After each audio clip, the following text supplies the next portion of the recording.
Comment l'intelligence artificielle est-elle déjà utilisée en termes de recherche et de traitement? Et que pourrait-elle apporter à terme? Alors l'intelligence artificielle, il y a le grand boom actuellement, hein. Pour nous, c'est quand même quelque chose de plutôt bénéfique.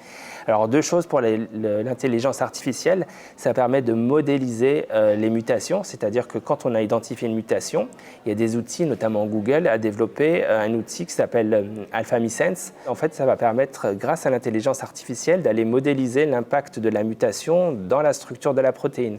Donc nous, hein, quand on voit une mutation, on peut aller regarder rapidement sur AlphaFold, AlphaMiSense, quel est l'impact de cette mutation sur le gène. Et donc ça, c'est un outil quand même qui est assez extraordinaire pour justement essayer de comprendre le rôle de la mutation dans l'apparition de la pathologie. L'IA, les bases de données, actuellement, il y a vraiment des choses qui vont nous aider à extraire les choses importantes de grandes données.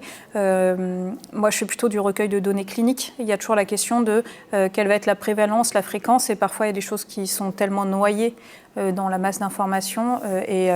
L'IA et les logiciels nous permettent vraiment de réussir à faire sortir certaines atteintes qui auraient pu passer comme anecdotiques et en fait ne le sont pas chez les enfants. Et la deuxième chose, en fait, ça va être peut-être la conception de médicaments, parce que l'IA, justement, va pouvoir générer plusieurs modèles de molécules et prédire leur interaction avec soit maîtresse-aile, soit des partenaires du gène maîtresse-aile. Et donc ça peut être un accélérateur de la recherche, justement, en identifiant des substances chimiques qui pourraient être utiles pour pallier au déficit de maîtresse-aile dans la cellule. Donc voilà, on a beaucoup d'espoir dans l'intelligence artificielle, mais comme tout, il faut des garde-fous. Mais voilà, c'est quelque chose de plutôt bénéfique de notre point de vue.